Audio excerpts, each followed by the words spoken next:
Si Robby kasi. Gusto ko sa akin dalang.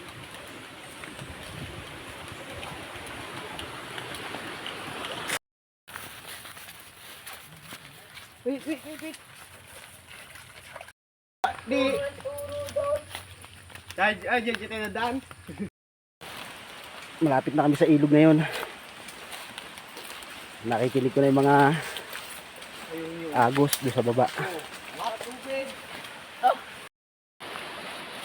Mukhang wrong timing ko yata ang dating namin. Malaki ang tubig parang bumabaha. Ang layo pa naman ang nilakad namin. Nandun na yung aking mga kasama sa baba. Medyo parang lumalaki ang tubig.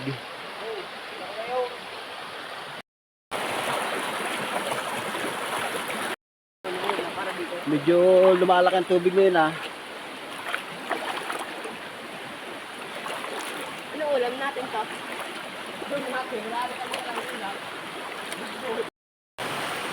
Tambay muna kami dito. Inabot kami ng ulan.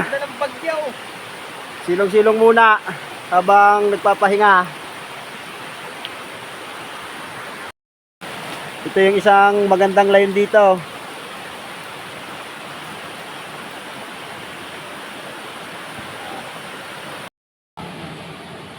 Dito na nga pala kami sa spot na pinuntahan namin. Kumain na kami ng tanghalian sa amin, tapos kami lumakad na. Umalis kami sa amin ay alauna. Nakarating kami dito ay mag-aalas 4 na ng hapon. Naglakad lang kami papunta rito. Apat kaming magkakasama. Saka dito na rin kami tutulog sa ilog. Medyo maalat nga lang yung punta namin kasi labo. Nga pala, nalimutan ko yung aking salamin. Sasalamin muna ako para pogi-pogi tayo pagbablog.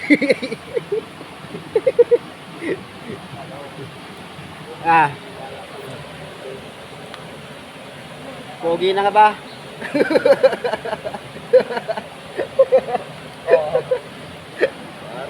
Parang sana swertin tayo dito bukas kasi medyo malayong lakad talaga to.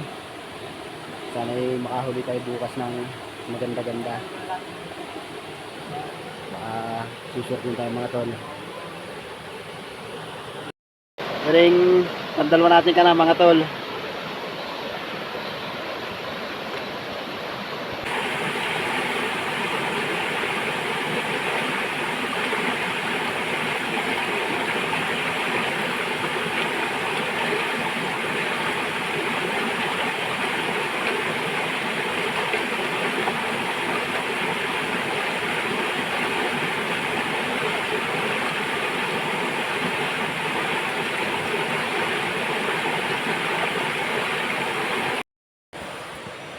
Pang-apat.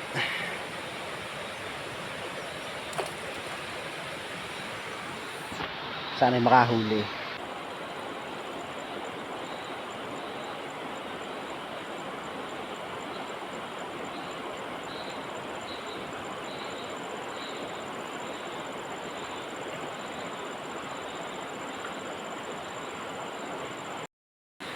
Pampito guys.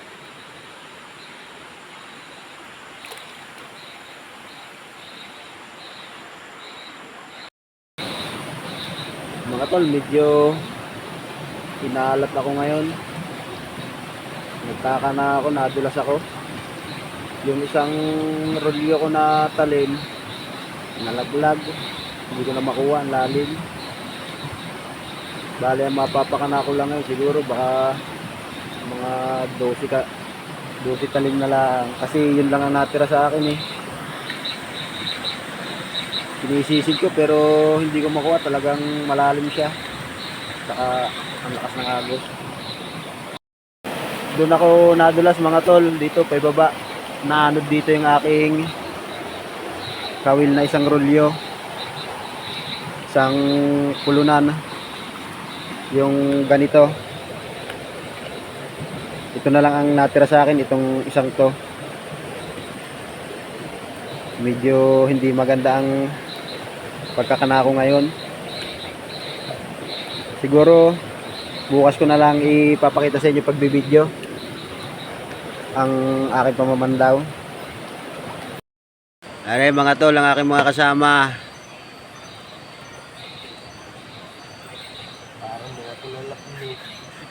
Parang mga kabag na nakasabit sa mga puno. Na yun, yung aking duyan. At kami nag-iinit ng tubig at kami magkakape muna.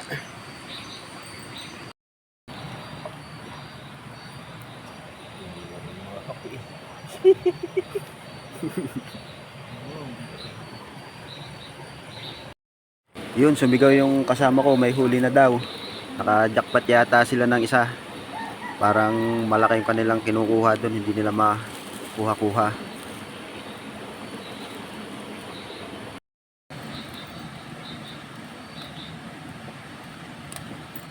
Agang sumungga ba no?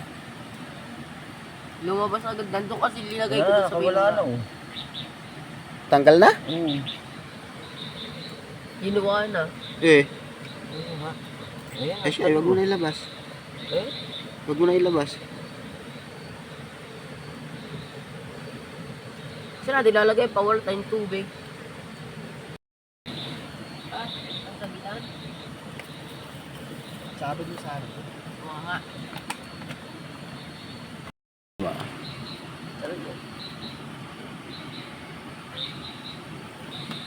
Puto. Oh, kaya mo kilo to. Pito? Pito no? Oo. Kagabi, yung kasama namin, nakahuli na siya. Isa, 7 kilo. Ngayon, kami naman ang mamamandaw. Samahan niyo kami mamandaw ngayong umaga. Baka tayo makakahuli na. At isang magandang umaga sa inyong lahat mga tol. Sana tayo swertihin.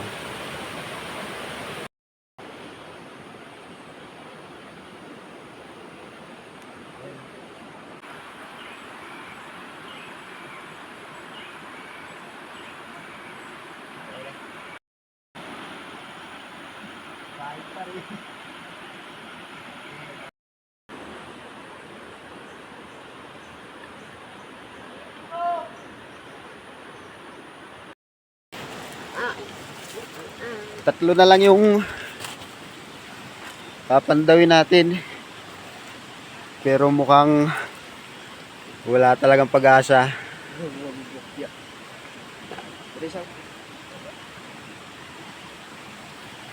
Hindi binatak.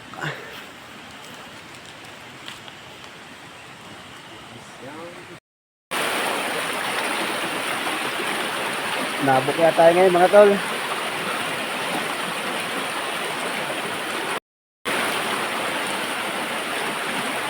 Mga tol, nabok kaya tayo. Wala tayong nahuli.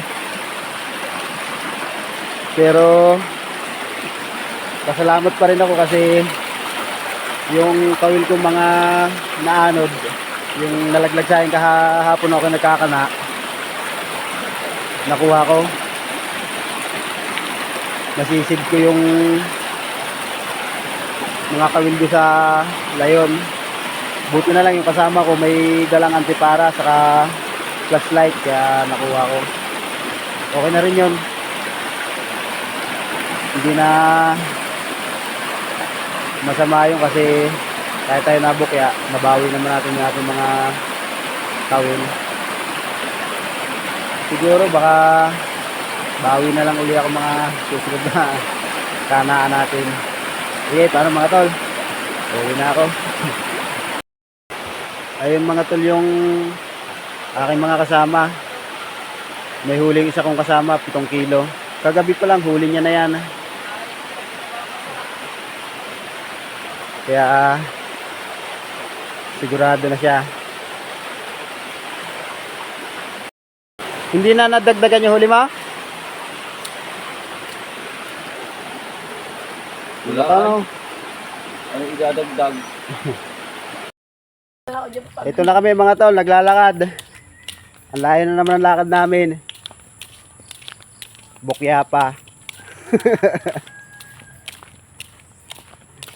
Parang bilbil ako langot. Pauwi na kami. Buti pa isa namin kasama. Ayun, sa huli, may huli. Isa. Malaki naman yon, 7 kilo.